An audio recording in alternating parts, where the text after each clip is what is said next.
Well, welcome everybody. I'd like to welcome everybody to today's CSSGJ talk. My name is Oliver Dodd, a PhD candidate in political economy and one of 3 co-directors based at the Centre for the Study of Social and Global Justice. Today, I'm very pleased to be welcoming Tony Burns, who is a professor of political theory based at the University of Nottingham. Since 2019, Tony has been a senior international research fellow based at the Centre for Aristotelian Studies and Critical Theory in Lithuania. Together with Andreas Bielskis, Tony is involved in a research project dedicated to the theme of human flourishing and non-alienated labour in the age of automation, funded by the Lithuanian Research Council. Today, Tony's paper today is a spin-off from that project and from his involvement in CSSGJ's ongoing reading group for Marx's Capital, Volume 1. Tony works broadly in the history of ideas especially, but not only the history of political thought. Tony's research themes include, but are not limited to, the concept of natural law theory, Aristotle and the Aristotelian tradition, the thought of Hegel and Karl Marx, utopian and dystopian thought, especially the role of science in society as addressed in works of science fiction, and social institutions and the politics of recognition. Tony has so far published 8 books, with another currently under review by Manchester University Press, provisionally titled Masters and Slaves, Social Institutions and the Politics of Recognition, from Hegel to the Present. A small selection of Tony's published books include Aristotle and Natural Law, published by Continuum Books in 2011, Social Institutions and the Politics of Recognition, Volume 1, From the Ancient Greeks to the Reformation, published by Rowan and Littlefield International in 2020, and also a second volume, Social Institutions and the Politics of Recognition, Volume 2, From the Reformation to the French Revolution, also published by Rowan and Littlefield International in 2020. Today's talk is titled Marx's Theory of Exploitation in Capital. Tony, you have approximately 45 minutes for your talk, and we will have a similar amount of time for the Q&A. Over to you. Thank you very much. I noticed you confused me with Alex Ferguson there for a minute, Oliver. My apologies. No, that's okay. Let's. There we are. That's all I can see now, but. It hasn't come up yet. No? No. No, not yet. No, if you go to the bottom in the center, it should have the option to share screen. Yeah, I've done that. Just a minute, sorry. In fact, you've all disappeared, actually. Where are, oh, here we are. Let's try again then. My apologies, everybody. Share screen. Right, okay. Ah, yep. voila. Okay, my apologies. There we go. Now we can get going. Excellent. Right, okay, thank you. Sorry about that. Off we go. There's a structure. I'm going to do 5 things. I've identified 5 different modes of exploitation, which I think Marx talks about across the 3 volumes of Capital. And together, all 5 of them amount to what I'm going to call his theory of exploitation, although there's some disagreement about what exactly a theory is, what conditions need to be satisfied before you could say a theory exists or somebody has a theory of anything. But we'll leave that aside. First, just some preliminary introductory remarks. We think about Marx's critique of capitalism. There are different aspects to it. I tend to make a distinction between quantitative and qualitative aspects of that critique. I think exploitation has to do with sort of quantitative issues. It has to do with what I refer to as the standard of living, or Marx's views regarding the standard of living, rather than the quality of life overall, which includes a reference to the standard of living, but which actually goes beyond it. The standard of living, by that I mean Marx's attitude towards questions of consumption, particularly, of course, the consumption levels of the proletariat, the industrial working class, the people who worked in the factories of 19th century England. And he's particularly interested, of course, in the question of the distribution of the social product, especially between capital and labor. So if we're interested in that side of things, we have to focus, I think, on Marx's views regarding wages, especially what's usually referred to as the real wage, his attitude towards real wages as opposed to monetary wages. Because it's well known that Marx associates the real wage with the value of a particular commodity, a type of commodity, labor power. And this in turn he associates with a notion of baskets of consumer goods, let's say, the things that the individual worker, together with his family, of course, need to consume in order to satisfy their basic material needs, the so-called necessaries of life. This will come up later on, so I'm going to mention it now. I'll draw attention to the fact that when Marx talks about these so-called necessaries, he does actually differentiate between what might be called a sort of a natural, that's to say a sort of physiological or biological component of what he considers to be human needs on the one hand, and a more cultural or historically relative component, the character of which is specific to a particular society and a particular time and can change over time, for better or for worse.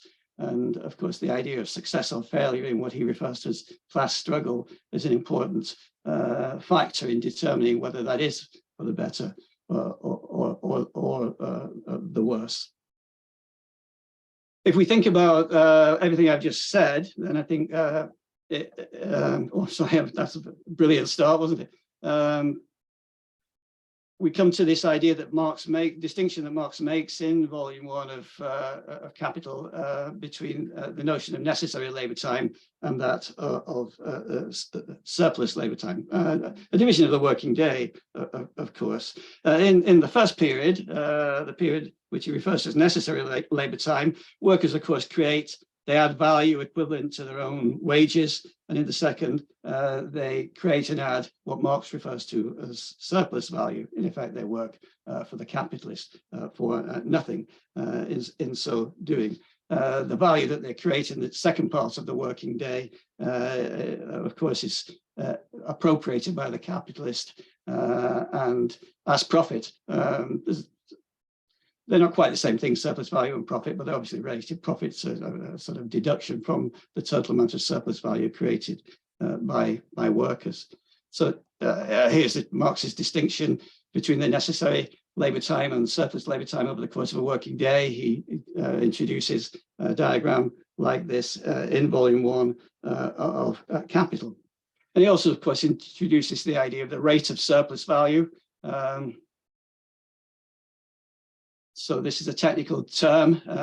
It's the proportion of the amount of necessary labor time compared to that of surplus labor time, relatively speaking, over the course of a working day.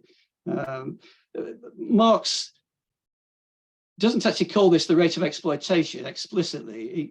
He calls it the rate of surplus value. He occasionally refers to it as the degree of exploitation.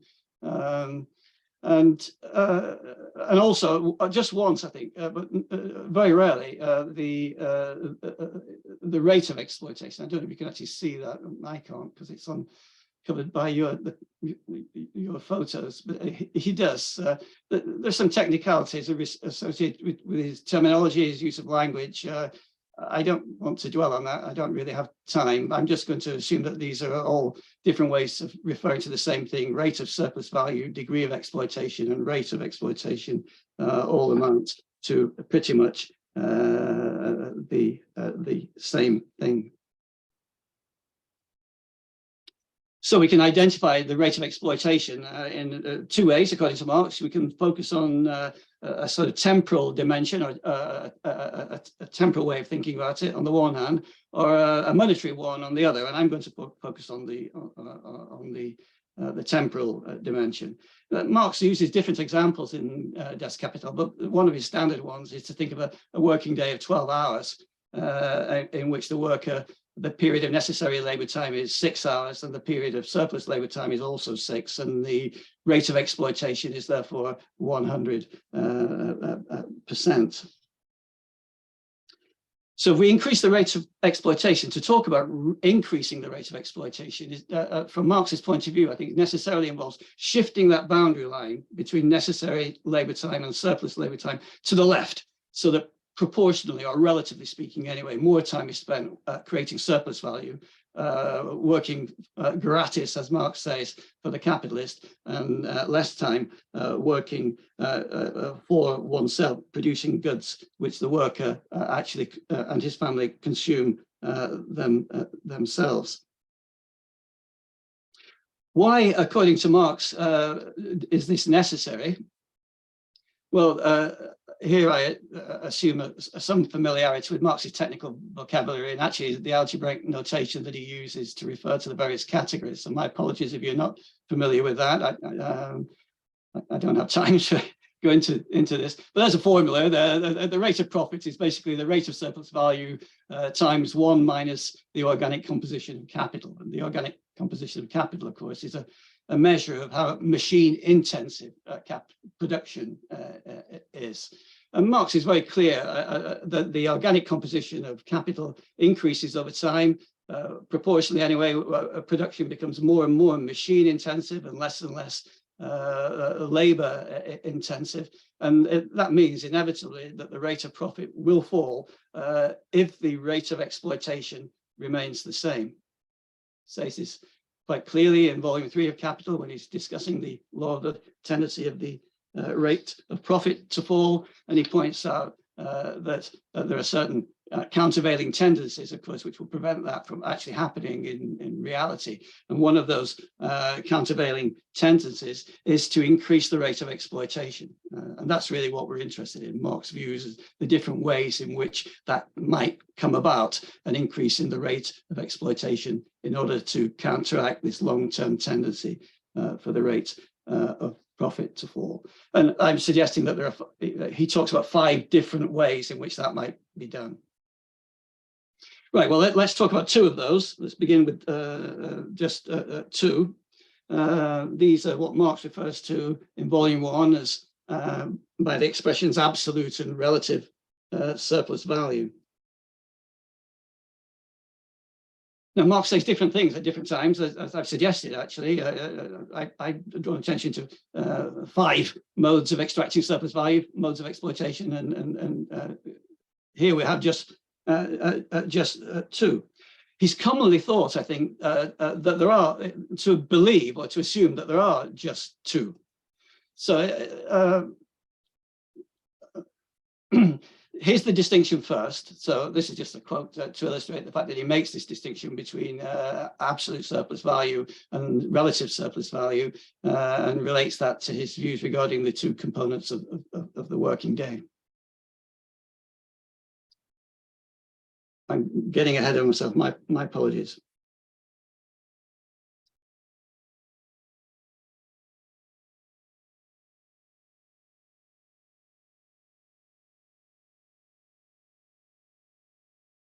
When he's talking about relative surplus value in volume 1 of Capital, Marx has a tendency to assume that this is an increase in the rate of exploitation, focusing on the notion of relative surplus value.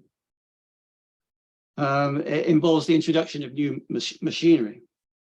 His discussion of the distinction between absolute surplus value and relative surplus value, focusing on the introduction of new machinery, takes up a significant portion of volume 1 of Capital. He does give the impression at times that there are only 2 ways of extracting surplus value. One is by extending the length of the working day, absolute surplus value, and the other is by introducing new machinery, making more labor more productive, so that it's possible to produce that basket of commodities that the worker and his family, his does assume it's male, usually the language uses gendered, I think, can be produced in a shorter period of time, therefore lengthening the period of time where the worker actually works for the capitalist.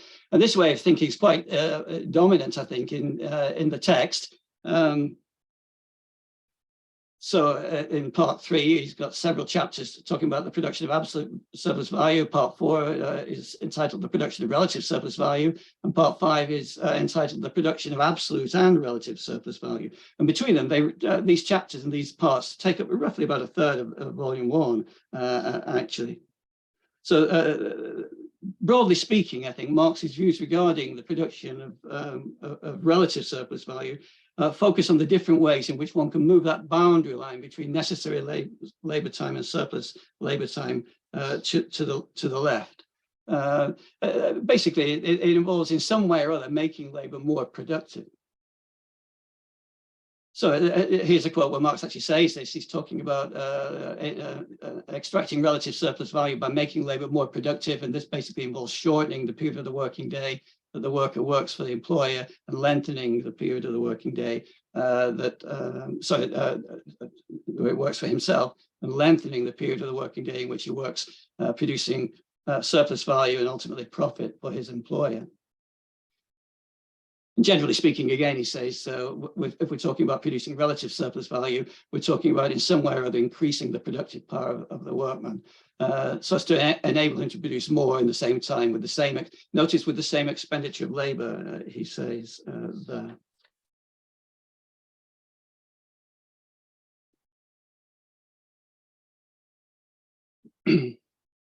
Now, how do we do that?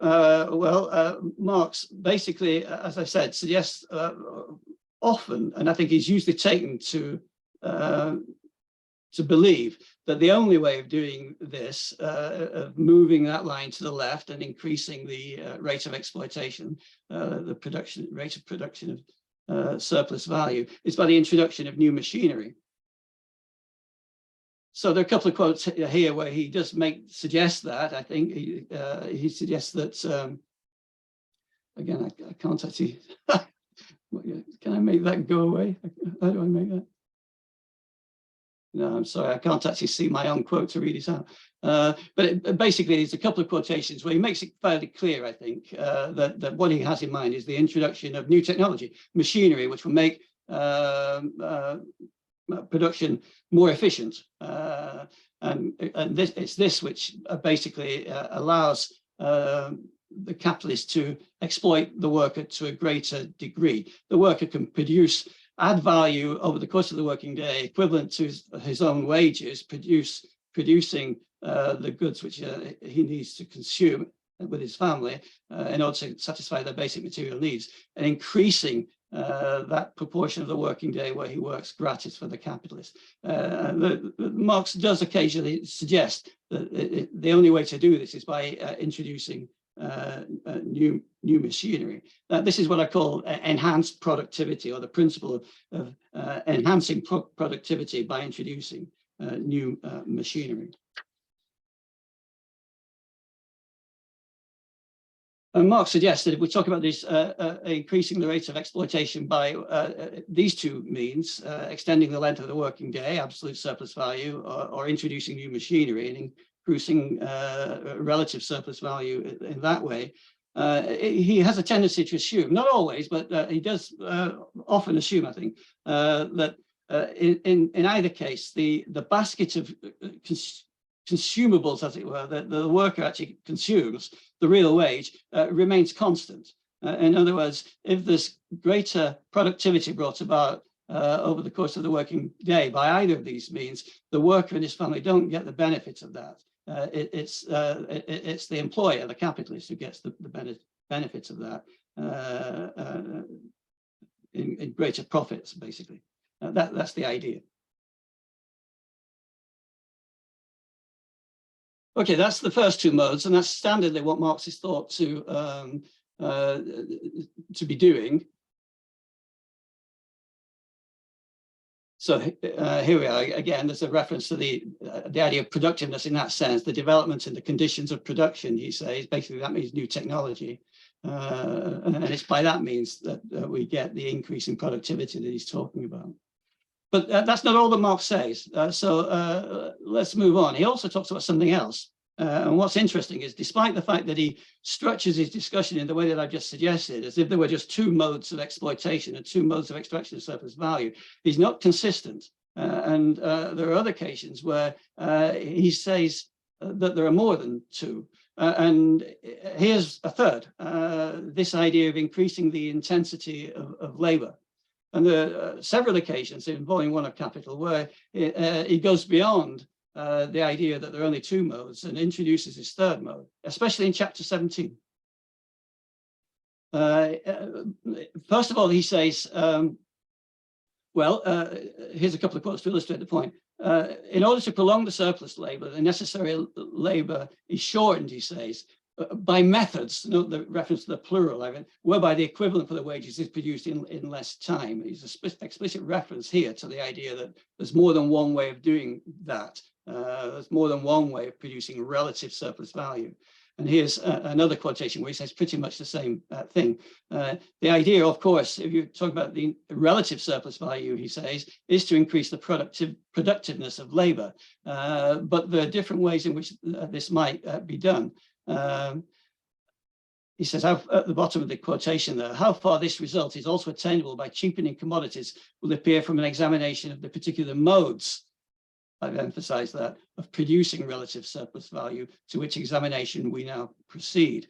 So he suggests quite explicitly on a couple of occasions that increasing relative surplus value by introducing new machinery, more technologically efficient machinery, is not the only way of increasing relative surplus value. It's just one way, one of several. And another way is by increasing what he refers to as the intensity of labor.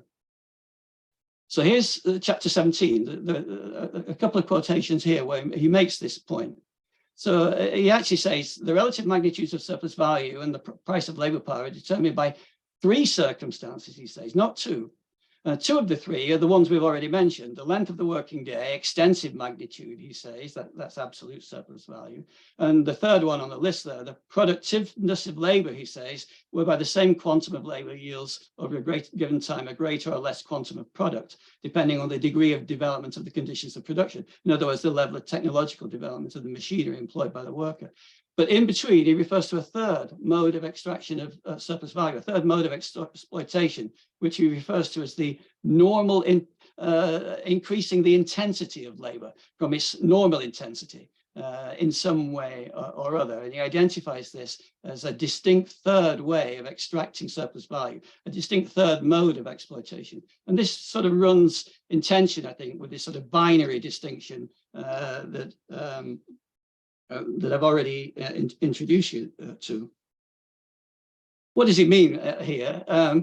It makes a reference to this on a couple of occasions. So here's another, again, we're talking about chapter 17, where he actually, in chapter 17, interestingly, he's identified these three different modes. And what he does, he says, well, let's think about this. What we can do is we can hold one of these three constants and then see how the other two are related to one another.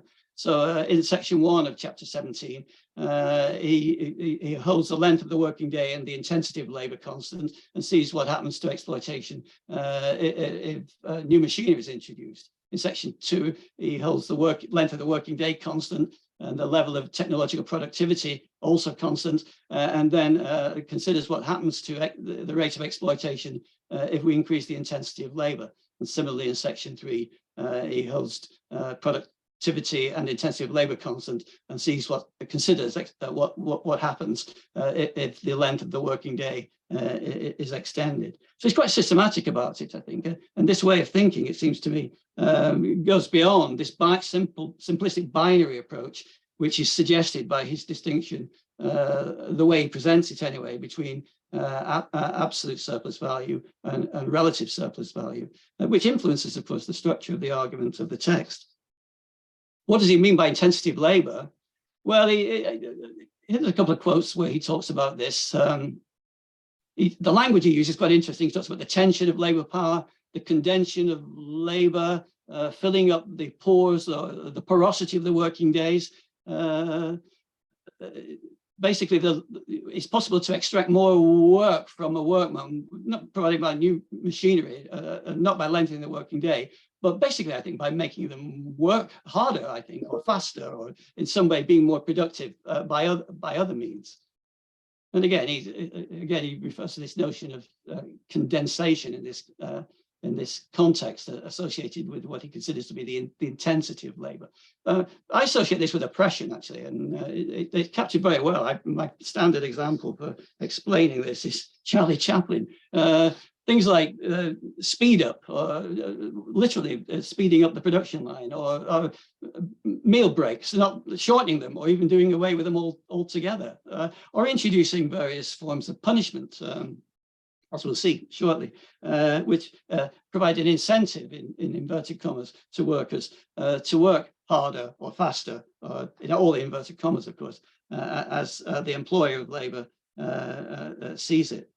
I associate this with oppression. I think Marx and Engels did as well. And of course, not surprisingly, therefore, they also associate it with slavery. The notion of slavery, sometimes it's characterized as wage slavery, but it's there in Paris manuscripts, but it's also there in volume 1 of Capital. And he's very clear, I think, that he associates the intensity of labor, as he understands it, with threats of punishment, the threat and the actual use of various forms of punishment, coercion, and oppression, and increasing the productivity of labor by this means, not by introducing new machinery, not by lengthening the working day, but by increasing the level of oppression. And he thinks this is a very significant aspect of exploitation as he understands it. He quotes Engels, the condition of the working class in England on this point. He's quite happy to, there are numerous passages, I've just given you one, where this reference to the slavery, that the kind of oppression associated with labor conditions, the very severe labor discipline which operated within the factory, is akin to slavery. And both Marx and Engels, I think, took that idea very, very seriously indeed. So it's obvious, I think, in principle, one could increase the productivity of labor by introducing new machinery, and yet at the same time keep the intensity of labor, as Marx understands it, the same. Or alternatively, you could increase the intensity of labor, as he understands it, without introducing new machinery. So that theoretically, I think these are not the same thing, actually. I think empirically, Marx tends to assume that they go together.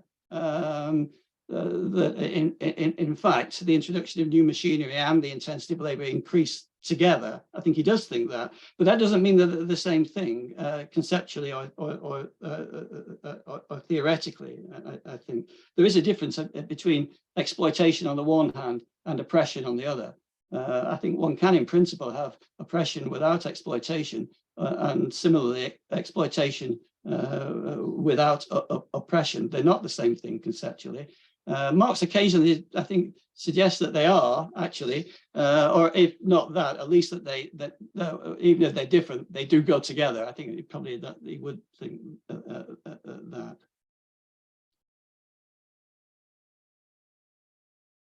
Okay, let's move on. So I've identified 3 of what I've referred to as 5 modes of exploitation of labor, ways of extracting surplus value, 2 of which Marx associates with the notion of relative surplus value. Well, here's another one. I refer to this as the principle of the efficient organization of labor. I think my idea here, it's Marx's idea, I think it's not mine, that there's another way of moving that line, that boundary line between necessary labor time and surplus labor time to the left, and therefore, of course, increasing the rate of exploitation. This involves improving the efficiency of labor, basically by making it more rational or scientific, in inverted commas. Marx refers to the superintendence of labor in this connection within the factory. And he doesn't use the word, well, perhaps I don't think he uses the word management, but I think he does have in mind pretty much what today we would refer to as the management of workers in the workplace. In his case, of course, in the factory, that identifies a stratum of wage laborers who are responsible for the superintendents of labor, for management of labor. And they're the ones, of course, who are responsible for this very harsh system of labor discipline within the factory. So the idea, I think, here is that this is another means by which it's possible to, relatively speaking, shorten the period of necessary labor time during which workers work for themselves, reproducing the value of their labor power. We can reduce that and make proportionally more time available for the production of surplus value. But the important point is, of course, that this happens, but it doesn't involve lengthening the working day. It doesn't involve increasing productivity by introducing new machinery, and it doesn't involve increasing the intensity of labor either. So it is an authentic, as it were, fourth mode for extracting surplus value. Marx, interestingly, I think, makes this distinction. He talks about increasing the productivity of labor by means which he associates with the development of the social process of production generally, cooperation, in other words, on the one hand, and a way of doing this which he associates specifically with capitalism, or so-called cooperation, very much in inverted commas, I think, under the capitalist mode of production. So he does actually emphasize, I think, the idea of cooperation in volume 1 of Capital. He says cooperation is actually a good thing, of course. It associates this with the division of labor. It's something which has existed from the dawn of human development, he says. And this is very much to be distinguished, he says, from what he refers to as capitalistic cooperation. Cooperation, in some sense or other of the term, he suggests, is a necessary concomitant of all production on a large scale, capitalist or otherwise. But of course, in a capitalist society, and under the conditions which operate today in the 19th century, he says, cooperation takes on a very specific form. It's very clear, I think, that in any advanced industrial society, capitalist or otherwise, cooperation is required. He says all combined labor on a large scale requires some sort of directing authority, he says, some sort of superintendence of labor or otherwise. And this is not necessarily a bad thing in and of itself. This, of course, would be required in any society, including the communist society of the future. It's only the particular way in which this happens, I think, in the capitalist society of the present that Marx objects to.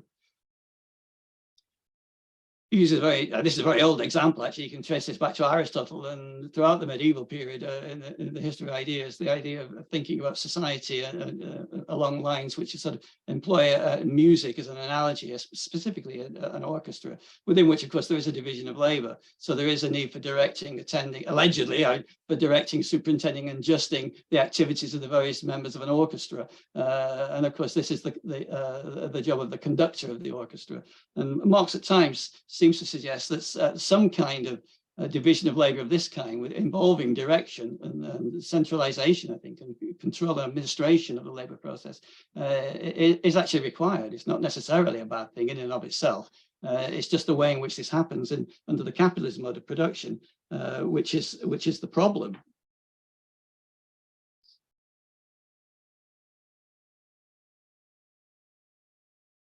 And of course, he draws attention to this specifically in this quotation, where he talks about the superintendents of labor under capitalism being a special function, he says, but it's very much associated with the exploitation of the social labor process for the benefit of the employers of labor, of course. So it's consequently rooted, he says, in the unavoidable antagonism which exists in such a society between the exploiter and the living and laboring raw material which he exploits. So again, I think speaking empirically rather than theoretically, as a matter of fact, this fourth mode for extracting an increased amount of surplus value, increasing the rate of exploitation under capitalist conditions, Marx thought was likely to go together with enhancing productivity by introducing new machinery and also increasing the intensity of labor, the level of oppression. Nevertheless, I think conceptually or theoretically, this too is a distinct mode in its own right. And Marx does actually suggest, he says very little about this, but it does seem to imply at times that it could be put to a good use. If it were, this way of improving the efficiency of labor could in principle have at least benign consequences, of course, in the communist society of the future.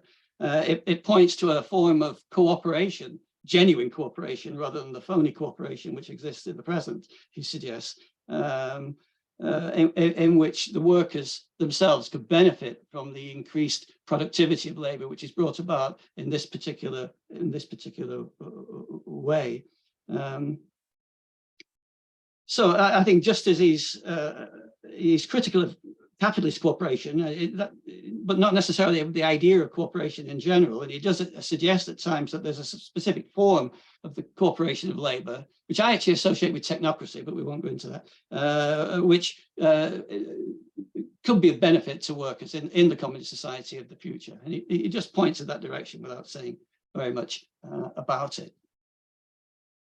Okay, let's move on. The fifth mode of exploiting labor, of extracting the surplus value from the worker. Marx does refer occasionally to a fifth mode, this particular mode, depressed consumption. So this is a way of, again, of moving that dividing line between necessary labor time and surplus labor time to the left.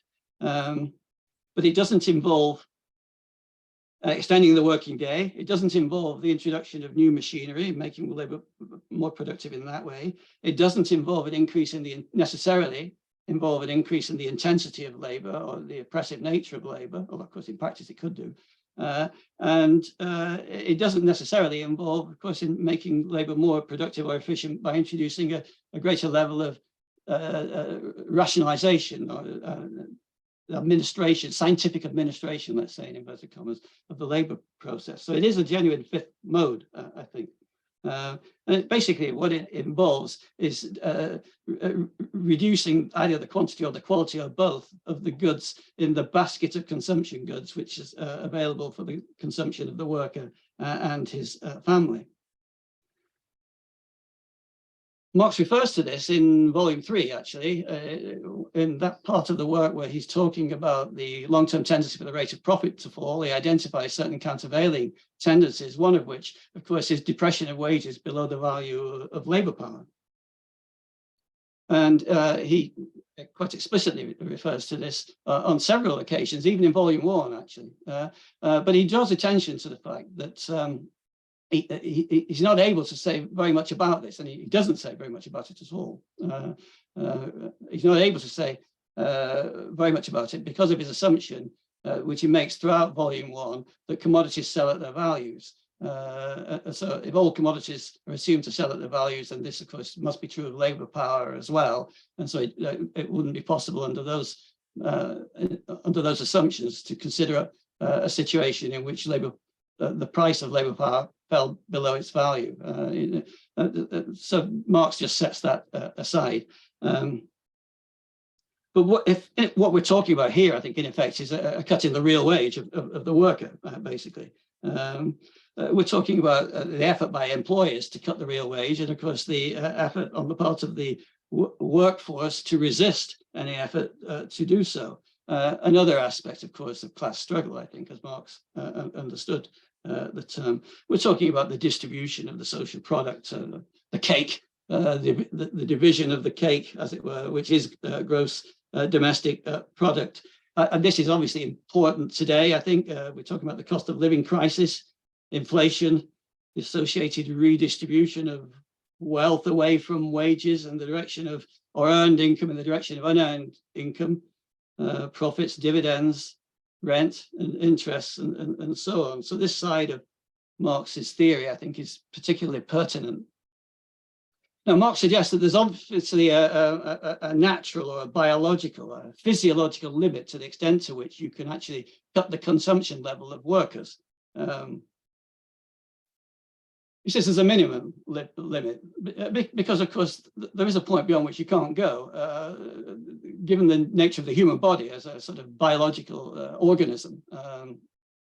It's actually not possible to cut the real wage of workers beyond a certain point, that natural minimum.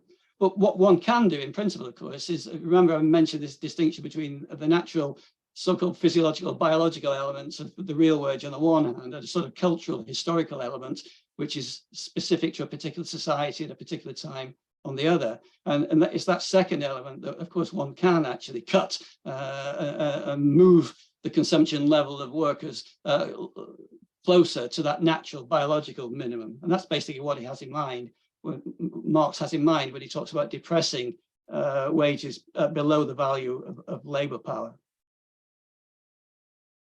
If the price of labor, he say, labor power falls to this minimum level, it falls below its value. I'm assuming, of course, in any particular society at a particular time, there's an average level of consumption, a normal standard, as it were, which fixes the value of labor power. And it's always possible, of course, for the actual real wage to fall below that, somewhere between that level and the minimum level, which is fixed by the specific character of the human body as a physiological organism.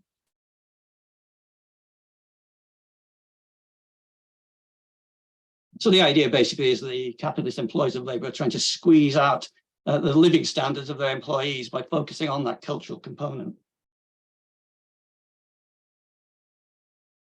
Marx makes several references to this idea in volume 1, but of course, as I said, he doesn't consider it at any length and isn't able to do because of his assumption that commodities sell at a price which is equivalent to that which is determined by their value.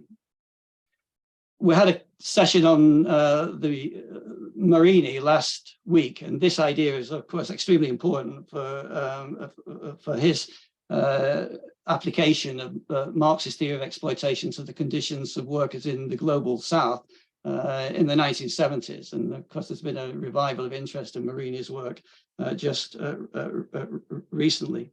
I'm obviously running out of time. I had a section of the paper where I was going to talk about Marini, but that perhaps will have to come up to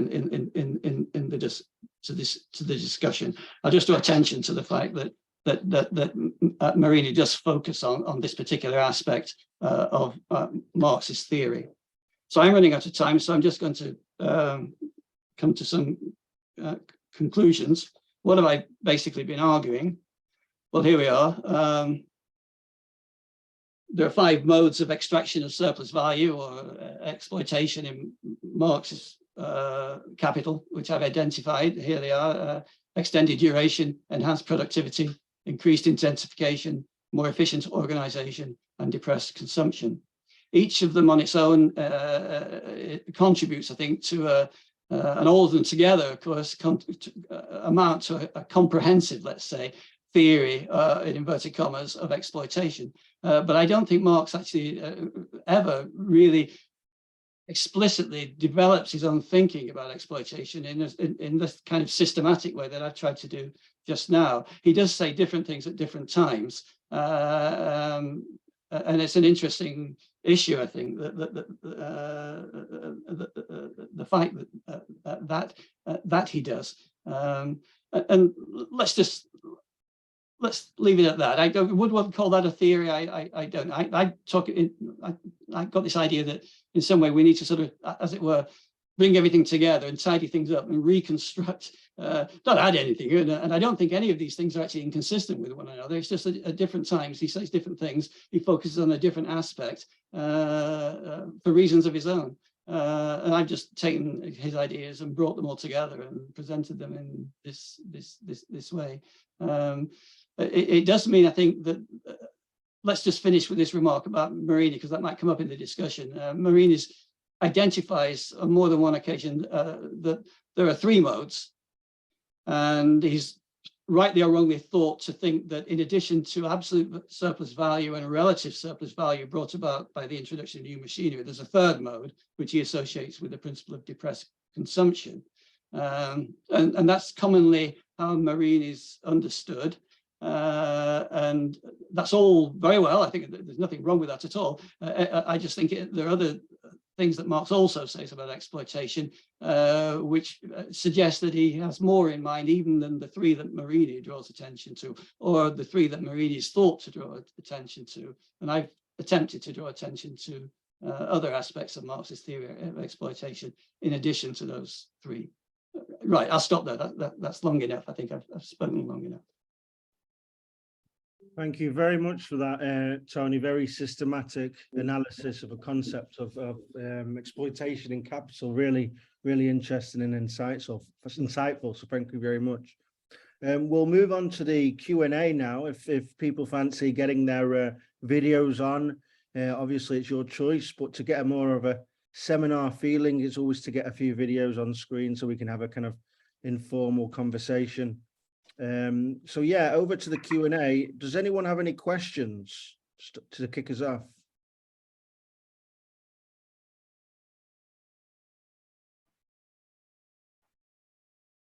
Oh yeah. Feel free to ask them via chat if you're. Hi. Yeah, Giovanni. Giovanni. Hi. Hi everybody. Thank you, Tony, for this great systematic and exciting review. I have one question about, we spoke already about this topic, but okay, first, exploitation as the reproduction of the separation between producer and means of production. So I think that, of course, Marx never explicitly called this exploitation, but in several places in Capital Volume 1, and he said that the worker in a way is working for capital even when he's not working for capital. No? You remember when his free time is dedicated to, I don't know, reconstruct his life and survive the working day, but also documenting on preparing for the reproduction of capital, the house, wife, work, and so on. So I mean, there are some places where it's clear that for him, exploitation is everywhere, not only in the technical fact that you are unpaid in the hours that you are producing surplus value. So I was surprised. I mean, it's a question. Maybe we could add one more voice, I mean, one more point about this list of exploitation. Is an exploitation as the impossibility, no? Because of the technical reason that you are not paid enough, or what, that you can never exit the system, also part of exploitation. Because of course, this is also connected with the topic of is an employed worker exploited? Technically, it seems no, but for Marx, the structure itself sometimes seems to say that even this kind of category is exploited. And also another point about the distinction. Of course, there wasn't time enough, I'm sure, to distinguish between productive and unproductive workers, because for me this is a kind of important topic and quite puzzling, because sometimes it seems that if you are not productive worker, you are not really exploited, because technically, no, you don't produce surplus value. So all this structure of the separation between, I mean, your point number, the second mode, the third mode, or the first mode even, or the fourth mode, even all of them, they are collapsing because you are not producing, right? But in many other places, Marx stressed and emphasized that even unproductive workers in the circulation, in a way they are exploited. So I wonder, for sure you were thinking about this, so I would like to have your opinion about how artificial or not is this distinction between productive technically, of course. So you remember, the teacher is not productive, but is productive is if it's producing for capital and so on. Thank you. Right. Well, yeah. Okay. I'm not sure how to respond to that, Giovanni. Certainly on the.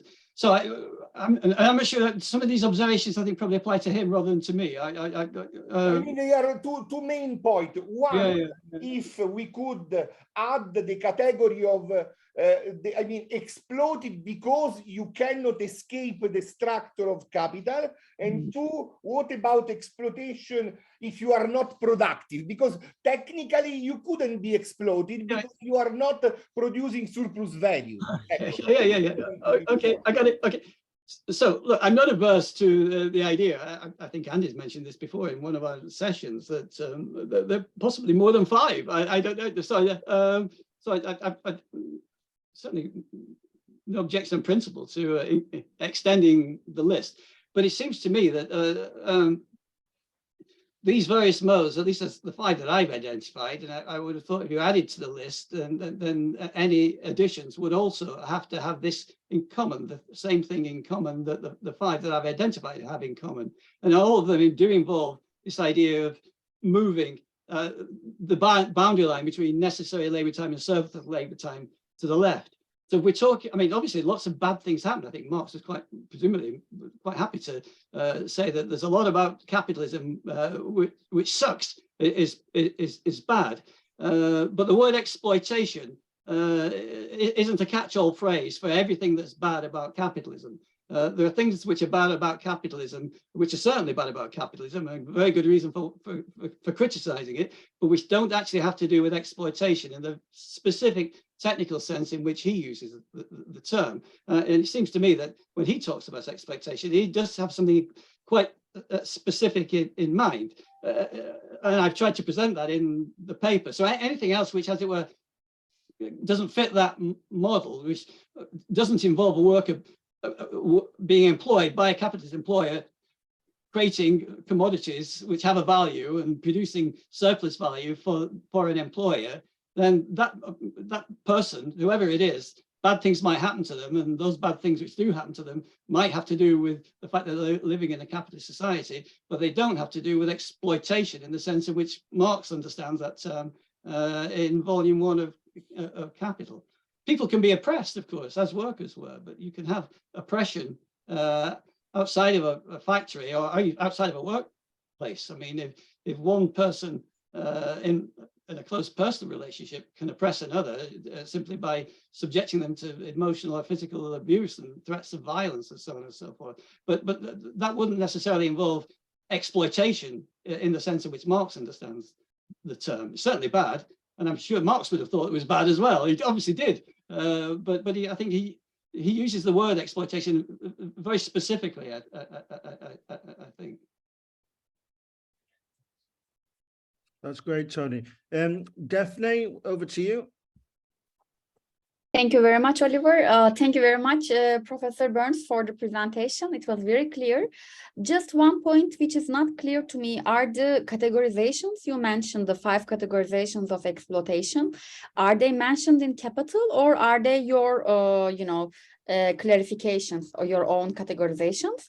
And secondly, are these exploitations types happening at the same time, or can we rather mention at a certain historical point as one of them was taking place more compared to other ones, perhaps, in the beginning, absolute one was much clearer, but then the other ones, became like more often, Sure.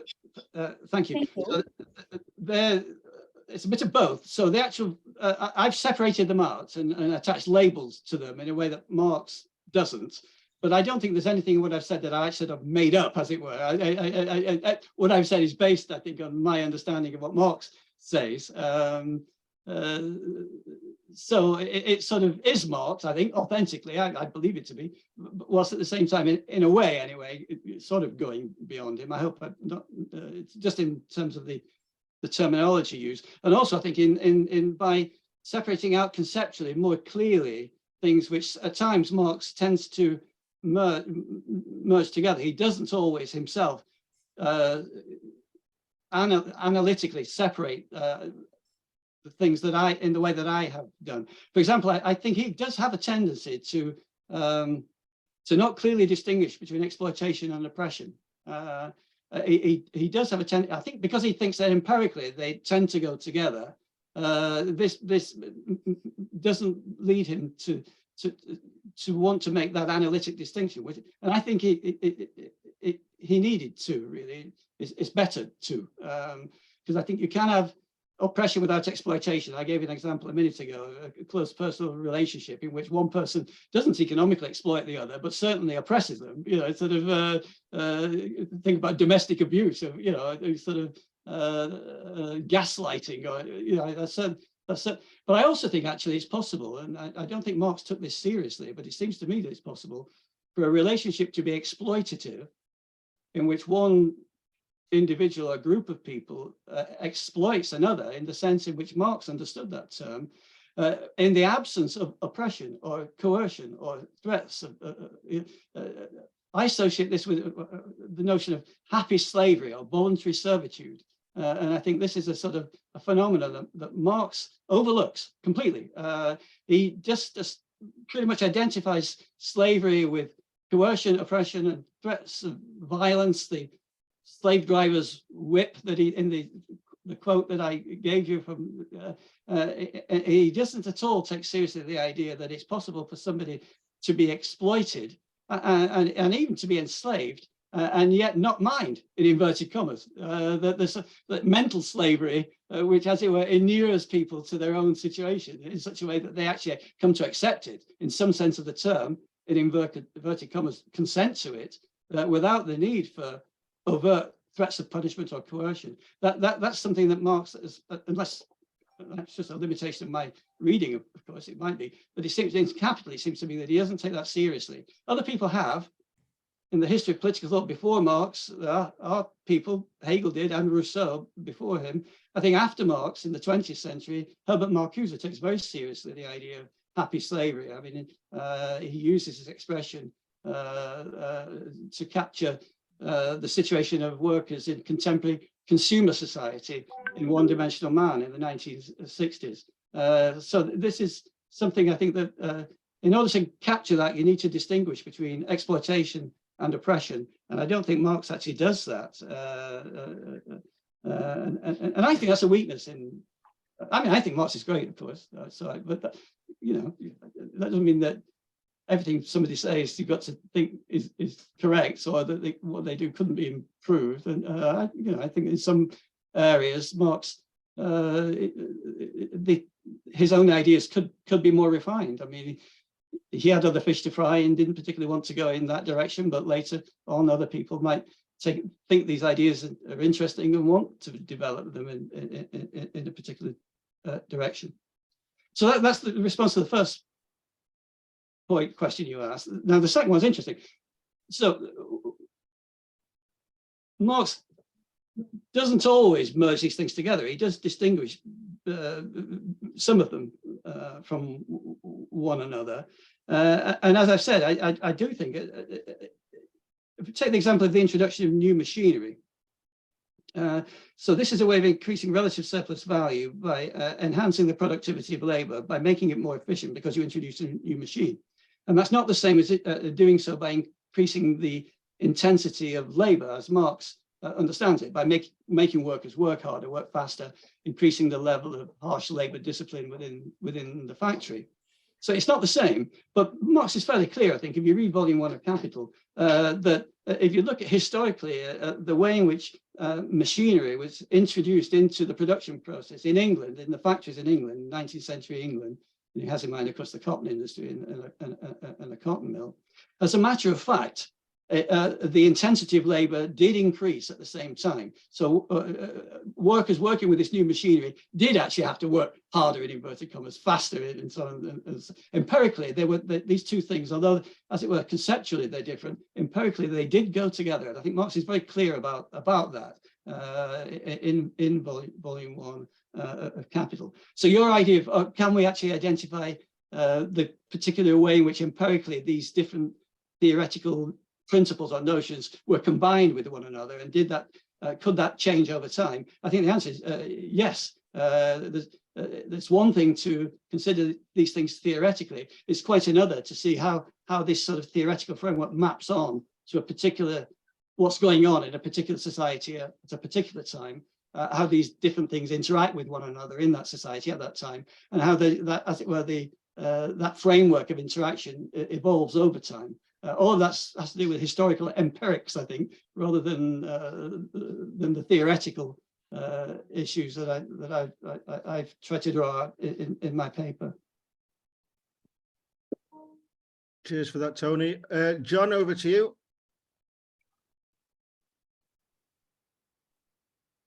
You're on mute, mate. Hi there. Yeah, I just wanted to ask a question about something you said when you were talking about the fifth modality of exploitation, depressing consumption. Yeah, and that is that you know, the implication of Marx assuming that all commodities sell at their value, and that also applies to labor power. If you think about all other commodities, that they will sell for the same price, and that price will be the modified price of production, if assuming all things being equal and assuming perfectly functioning markets. But when it comes to labor power, you can see that on a global scale, there are enormous differences. There isn't one single price, and even the way you expressed it and the way that Marx expresses it, talking about depressing consumption being in the form of pushing wages below the value, pushing the price of labor below its value. Even that assumes one single value. Clearly, in the global economy, we have very, very different, huge diversion in the values. And in fact, that has become systematic. The whole global economy is based on that. Marini referred to it in relation to Latin America in the 1870s. But you know, it's become systematic pattern of, and it's become incredibly important. It's always been important, but it's become incredibly important in the neoliberal era with the whole globalization of production. The whole of global production has been reorganized on the basis of differences in the value of labor power from one country to another.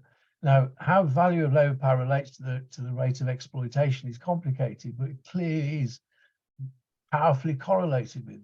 Higher rates of exploitation is obtainable in countries where wages are, and then it forces you to confront, well, what are the reasons why the value of labor power has been increased? This moral historical element that has been referred to has increased so much in imperialist countries relative to other countries. And I just think that the whole issue, therefore my question is really about whether we can seriously talk about a single value of labor power if we want to talk concretely about the global economy, or how the global economy has been for at least the last 40 years. Sure. Well, yeah, absolutely. I wonder whether that's the point addressed to Marx rather than me. I'm simply sort of offering an account of what he says. But I wonder actually whether, I mean, there are occasions out there where he does sort of hint in the direction of the relevance of all this for, we think globally, we probably wouldn't use this phrase, would he, but the international economy, where he does actually sort of at least something about the kind of issues that you've just drawn our attention to. But again, not much. I think it's disappointing that he didn't, because obviously we'd like to know, had he said more, there are issues which are obviously clearly pertinent today, and it would have been great to know what he might have thought about them had he said anything about them, but unfortunately he didn't. I'm sure Andy's very interested in this side of things as well. Well, I just think Marx and Lenin need to have a conversation. Right, yes. They're both dead, so they're probably having a good conversation right now, but we need to have it for them. Okay, thank you for that. Andy, over to you. Yeah, well, I just feel I can't let it drop. I actually think the whole concept of the willing or what's the word, consenting slave is a pure ideological construct, which is an apology for slavery, which we can leave with Hegel, but please not with Marx, please. You know, it's not really appropriate. I mean, one has to be a bit careful with these categories. What Marx is theorizing, it's his theory of surplus value. So the way that labor is exploited in the capitalist mode of production is through the production and appropriation of surplus value. And just going back to what Defner was sort of raising, I think that there's a slight misdirection in the way that just the way the parts are headed up in volume 1. Because if you look at chapters 7, 8, and 9 in volume 1, what they're dealing with is the concept of surplus value as such. Okay. And then what he difference between labor and labor power, for example, the commodity form of labor power. And then what he goes into is different methods or different modes, different ways in which surplus value can be increased. So these must all be dimensions of surplus value. And one way is to make workers work longer, one way is to pay them less, another way is to have more productive machinery, right? So he does focus on certain levers of increasing surplus value rather than others. He does indicate he knows about the others. So, for example, there are 2 others. One is increasing the skill of the workforce would increase value production. And the other is encountering more favorable conditions in nature. Capitals who take advantage of those, their workers will produce more surplus value, right? And so what Marx is doing is he's prioritizing certain things, which is what he lived through in his time. And it was this transition. And I actually don't think that Marx does neglect what Tony's raising. I mean, what about the mode of better organization Marx deals with under the chapter 14 on division of labor and manufacture. And he sees this as before machinery, there was manufacture. Before the factory, there was the workshop. And the factory was built on the division of labor of the workshop. So he puts those 2 together in a historical sequence, which is about increasing the productivity of labor. I mean, I agree with John's point about the importance of Marini, because there's a way of sort of like damning with faint praise, right? We're not just cataloging these different things, right? The point is that capitalism is imperialism today. So this category of labor superexploitation isn't just another category. It's a general question of the system. And where I agree with Tony is that it's wrong to limit Marx to a sort of very literal translation and to actually adopt his spirit and to extend the categorization to what is essentially important to us today. And that is the superexploitation. By the way, finally, in volume 1, the major form of superexploitation was of women workers. Without a doubt, all the way through, women workers are paid about half as much as men, children paid about a fifth or a quarter. And this is, he doesn't call it superexploitation, but it's there all the way through. And it's sort of like an untheorized reality that's there. Okay, thank you. Yeah, I'm not sure how to respond to that. I've got no objection to anything that you've said, I don't think. On the point about super exploitation, you're right. I mean, he doesn't, these 5 things or 7, if we add the 2 that you just mentioned, I mean, they add up to a comprehensive way of thinking about labor exploitation, I think. And Marx doesn't call that super exploitation. I think he doesn't. He just says this is just exploitation. Sammarini calls it super exploitation, and of course, quite a few people following him do. I didn't have time to talk about Marini in the paper, but one of the points I would have made is that this isn't super exploitation. It's just exploitation pure and simple as Marx understood it. And the point of the exercise wouldn't be to criticize Marini or the notion of super exploitation at all, but I would rather turn it around and say the point of the exercise is to draw attention to the fact that what Marx says about exploitation in Volume 1 of Capital is, of course, supremely relevant today. We're talking about a theory which was developed in the middle of the 19th century, which clearly does have an application to conditions which prevail in capitalist societies today. And perhaps there are certain aspects of what Marx says about exploitation, which he doesn't say very much about, but which people writing about capitalism today think are even more significant now than they were when Marx talked about them. And it's that side of his theory that we need to be developing and applying if we want to understand what's going on in the world around us today. And that seems to me to be entirely legitimate and a very good thing to do, actually. So I just wouldn't call it super exploitation, because but that's semantics, isn't it? I don't really, it's sort of, the essence of the matter is, if you want to understand the world around you today, you do very well, I think, to engage with what Marx says about the various aspects of exploitation across the 3 volumes of Capital. Sinem? Hi, Andy, Tony. Hi. It was really nice to have a review of Capital. For many years, I wasn't looking at the Capital, but I just wanted some details to, as you know, that not only exploitation of the man workers, but also the nature itself. You know, there was exploitation over the nature, and the main point that I, of course, as a feminist looking, we all recently working on. For 1 or 2 decades, we're focused on social reproduction. Also, the women, because they are working more hours with lesser payments when you compare with the man, and even the child labor. And so, as far as I remember, just for many years since I look at the Capital, and when I look at your classification, your analytical analysis. Just how would you put the exploitation of the nature and exploitation of the child labor or women in that context? Which category is exactly it? Because women also, or child, the surplus is, when you compare with men, is a bit more higher.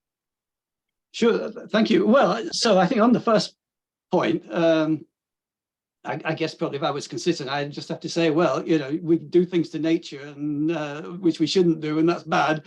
But it's not because it's exploitation in the sense in which Marx understands the term.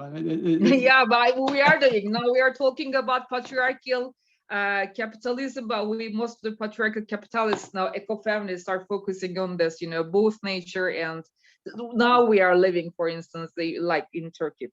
For instance, it's too high that they are disturbing nature, and we're exploiting it, but exploiting not we because of more than our needs. Yeah, well, it seems to me that he uses the word exploitation in a way that he does, and he's got something quite specific in mind, and so that's an issue there. Now, how we can extend that, if it's appropriate to extend it to in other areas outside of those that he talks about himself. And in principle, I don't really see why we shouldn't be able to do that. But in any given case, of course, you need, presumably, one ought to make an effort anyway to try to do it in a way which is in tune with the spirit of what Marx was talking about when he talked about exploitation in Capital. So possibly people might come to a different judgment about the application of that theory to nature. I mean, it seems to me that it doesn't really apply to nature. You know, the degradation of nature is certainly a bad thing, but it's not exploitation in the sense in which Marx talked. Dialectics of nature, maybe sometimes Engels was using it, right? Dialectics of nature. Right. Now, so, and I guess probably I'd say the same thing about the labor of women and the labor of children. It seems to me that obviously Marx acknowledges that it's not just males who are employed by capitalists, and when he's talking about the exploitation of labor, he does use gendered language. I mean, it is mostly, I think he just clearly does have in mind male workers. But I don't really see why, in principle, you couldn't take the ideas that he develops when he's talking about exploitation and apply them either to women or to children. It depends on the circumstances. System itself, yeah. So if we're talking about women who are employed in the cotton mills, actually, often they were, of course.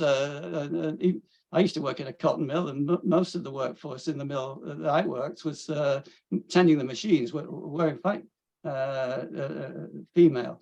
So, but in that case, I think then we're talking about people being paid a wage, producing commodities, creating surplus value, and the category of exploitation applies to them in just the same way as it applied to the male operatives. But women and child, you know, their surplus value is a bit higher than when you compare with men, I guess, isn't it? Because women also social reproduction has run. Recently, we were talking about social reproduction, but when you look at, you know, even they were earning less than men, and this is also a kind of category. As a matter of fact, but I think that's entirely consistent with Marx's theory, isn't it? It could be developed in order to make allowances for that.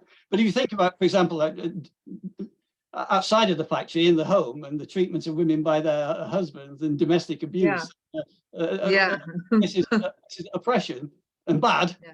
And I assume Marx would also have thought that it was bad and shouldn't happen. But I don't think he'd want to say it was exploitation. That he wouldn't want to say necessarily, anyway, that in those situations that it was bad because the woman was being exploited in the sense in which he understands the term by her. Let's say they were married by her husband, and she's certainly been treated badly.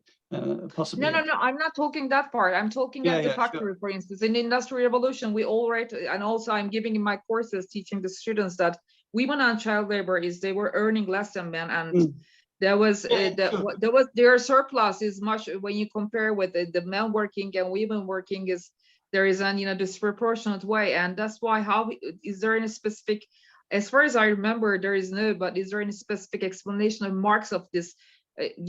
She was more disadvantaged in the factory or the child labor they're more disadvantaged when you compare with men.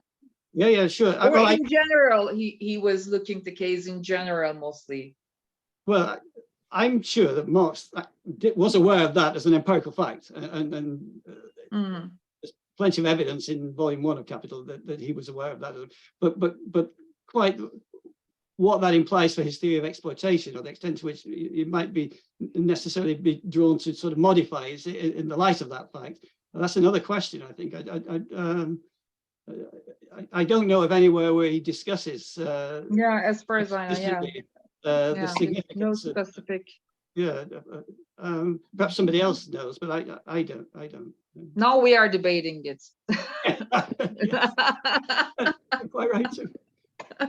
Right, so we've got 3 more questions. If we can go for Giovanni, Christina, and then Amanda. I can wait for Christina and Amanda because I have already asked, so maybe they are first. Christina?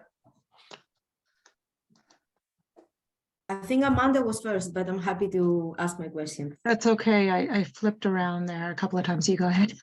Thank you, Amanda. Hi, all. It's nice to see you again and to attend these lectures.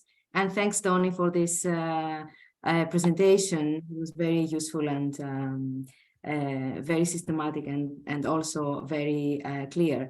I was wondering about the implications for wages of the different modes of exploitation that you presented.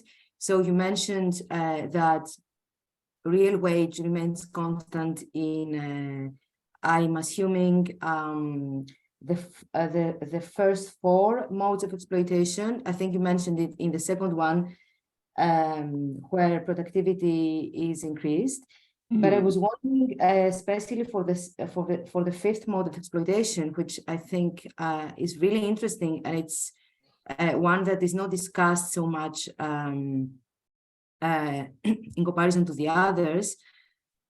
And it's also quite relevant to the cost of living crisis that is happening right now.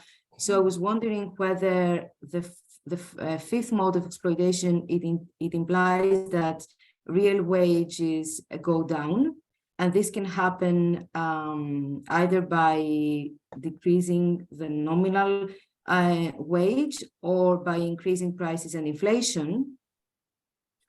I want to ask if this is the case, or if you generally can discuss the implications for the wage in the different modes of exploitation that you presented. And then I was wondering if that's the case, if like the cost of living crisis and inflation has an impact on the fifth mode of exploitation, then I was wondering whether other spheres different than the workplace, for example, I was thinking of the rent relation and rent affordability, and whether rent increases could also result in exploitation through the depressed consumption of the commodity of rent. So in this case, we would assume, I'm guessing that when rents are going up a lot, that a portion of the wage goes to the landlord, and this can be seen as a form of exploitation through this depressed consumption of commodities, because then the worker, yeah, I was wondering whether it's also not very clear in my mind either, but yeah, I'm thinking whether we can, because this is also related to the cost of living crisis, I guess. Yeah. No, absolutely. I think. Thanks, and sorry for the complex question. And that's fine. So if we think about Marini, I mean, he's commonly thought, I think, that when he talks about this third mode of exploitation, he does have in mind that this principle of what I call the principle of depressed consumption. And what I'm not sure that's entirely true, because by the notion of super exploitation, he seems to have in mind that too, but more than that, all of these factors working together. But one of the, I mean, in the directions of dependency, thank you very much to Amanda for a recent translation. I've only just recently become aware of the existence of Marini, let alone read him. So, but he seems to have in mind specifically what's happening in countries of the global south. And one of the interesting things, I think, is that other people have taken up this idea and think, well, hang on a minute, because of the cost of living crisis that you mentioned, it's fairly clear that this is a theoretical category, which doesn't just apply to conditions which obtain in the countries of the global south. It also applies in countries of the global north and west, and especially so now in the so-called cost of living crisis in inverted commas. So I think you're absolutely right to draw attention to that, and there is literature on that. Adrian Sotelo Valentia, I think, has written about this particularly. Now, the thing about inflation, you're absolutely right also, of course, if you wanted to develop these ideas now, you'd have to take into account the phenomenon of inflation and the consequences of inflation for the phenomenon that's under discussion.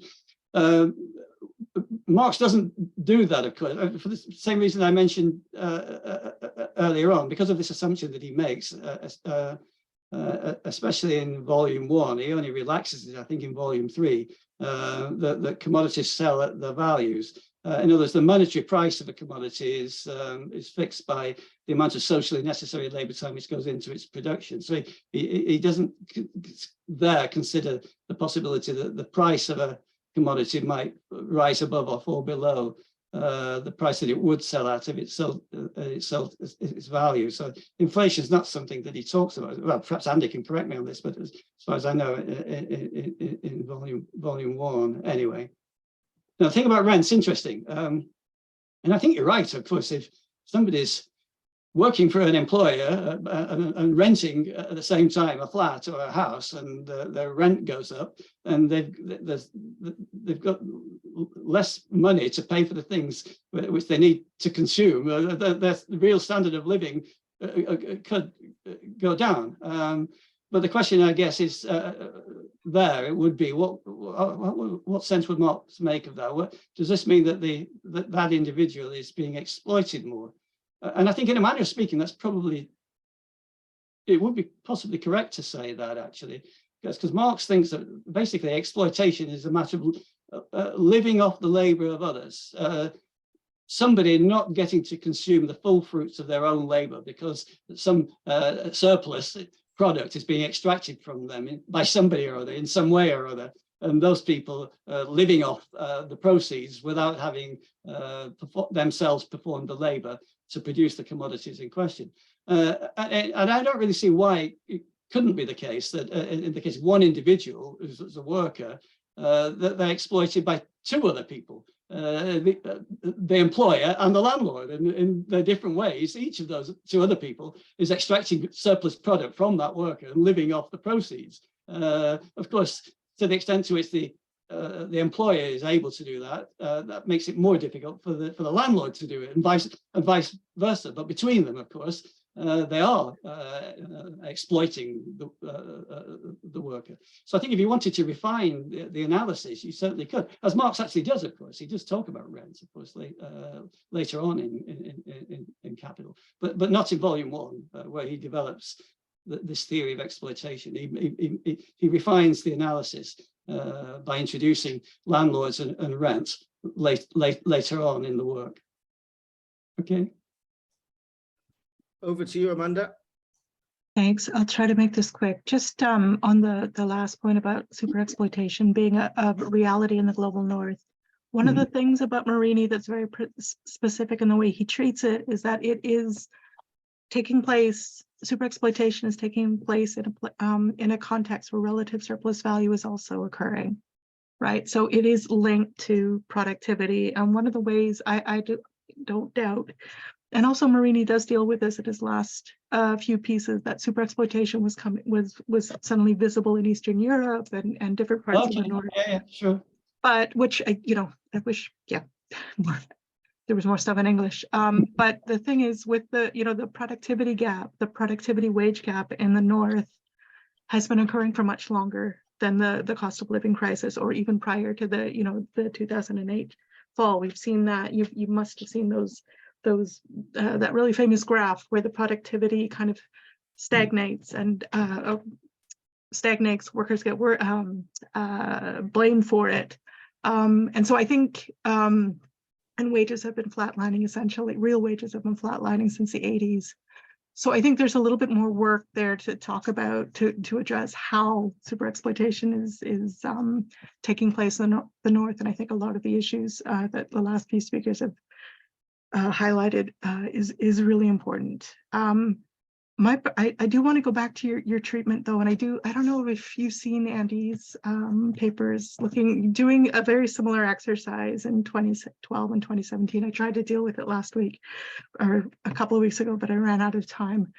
The thing with, I appreciate the effort to itemize all the different mechanisms that are in the 3 volumes of Capital to extract increasing surplus value. I think for Marx, I mean, exploitation, we're all exploited under capitalism by definition. If we're workers in capitalism, that, we're not getting paid that as surplus value, it's going to somebody else, so we're all exploited, right, at one level or another. I like the effort to tease out a more precise, the way he uses oppression, because I think that work hasn't been done properly. And I really agree with Sinam's point that you have to account for the structural consistent underpaying of women's labor at the beginning of capitalism, not now, but back then. It's right there, which brings me back to my last point.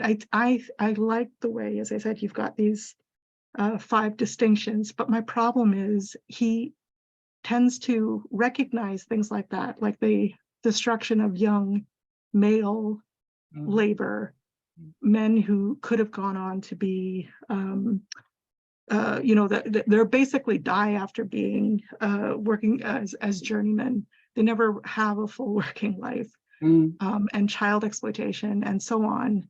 But then he kind of relegates it.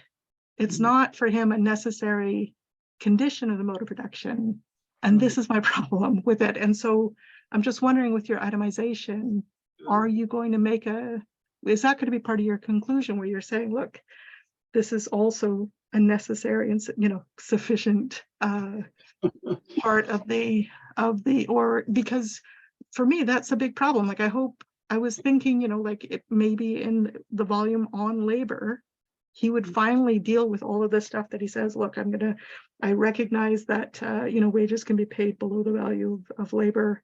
But for the time being, I'm going to set that aside. But it was so pervasive in his own work as a structural factor. Yeah, are you going to weigh in on that? Thank you. Well, that's interesting. So thank you for for that. And I wasn't. So now I'm thinking perhaps I should. That's something to think about. I'm not particularly committed to the idea of defending Marx against all possible criticism. Well, obviously not, because I've made some critical observations myself. So I'm clearly open to the suggestion that there's further room to more to be said along those lines. So thank you very much to you and CNM for pointing this out to me. But I'd have to have a think, I think, about quite how this affects what I've done, or to what extent I would need to change what I've done or the way I've done it. I just need to give more thought to that, I think. But certainly, thank you for drawing it to my attention. Yeah. No, I know, Giovanni, have you got a question relatively quick? Very short. Yes, no, Tony, believe me. Okay, so it's about the second mode and fourth mode. I think in a way they collapse on each other because, I mean, it's a little criticism.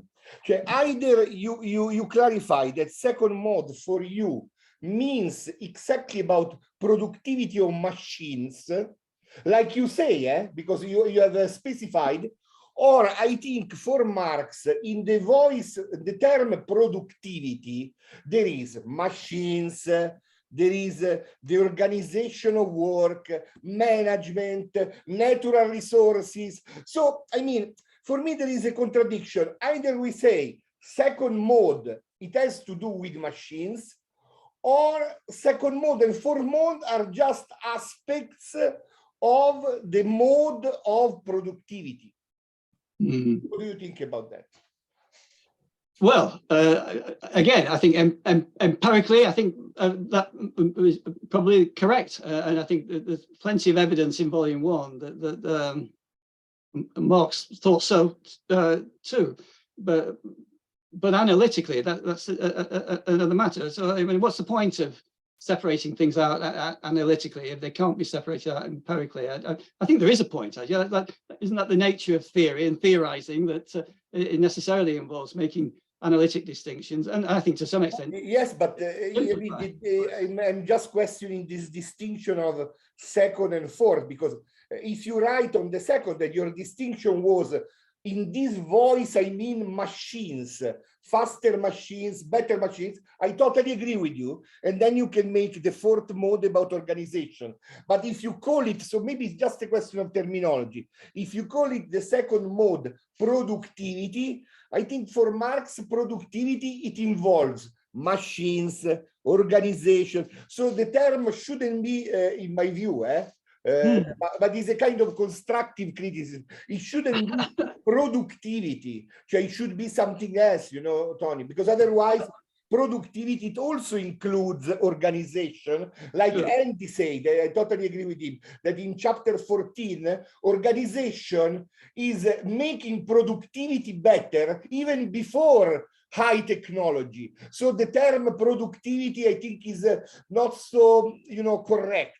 No, is my point of view. Okay, no, I take your point, and you're right. I think even in the English translation, he does use the word productivity somewhat loosely, and at times he does talk about use the word in a context where it's clear that he doesn't have only in mind increased efficiency of production, which involves simply and solely the introduction of new machinery. Yes, you're right, but I think it's to some extent that muddies the waters. It blurs over this distinction, which I think is certainly there in fact, but also to some extent analytically as well in his thinking. So I think it's useful actually to, it just depends which term you use. And if you're going to use the word productivity, you need to specify very clearly, I think, that it's been used in a very specific way. And that there are occasions where Marx uses the word in a different way, but we need a different word to capture what he has in mind and separate these things out analytically, even though empirically they do go together, and he thought so. So that's what I've done. But which word you use to do it, I think, you're right, that's to some extent involves a choice. Perhaps I should have made a different choice. I don't know, but I would still be inclined to. No, but it's a small. I mean, it's just that you know, on fourth mode, of course, organization is part of productivity. You know, because you can have machines, you can organization, all together, management of oppression and so on. Yeah, no, he does say Marx. that. He does say that. I think some of the quotes on the sides involve using the word in a way which clearly goes beyond simply focusing on the introduction of new machinery. I think that's fairly clear from the quotations on the slides. So, yeah, I think, yeah, sure. Okay, thanks. So I think there was something in the chat. I'm sorry, I saw something. Let's have a look. From Amanda. Yes, I have had a look at Andy's work actually. Yeah.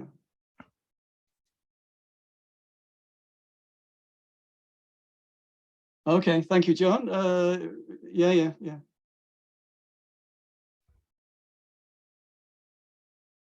Yeah, thank you. Yeah. Well, I think that's a good way to bring the talk to its close. Thank you very much, Tony. That was really interesting, very, very systematic analysis there, and I'm sure it'll be much appreciated by people on YouTube as well. So thank you very much. And we all look to see you soon as part of our CSSGJ Seminar Series. I hope you have a good night and all the best. Thank you. Bye.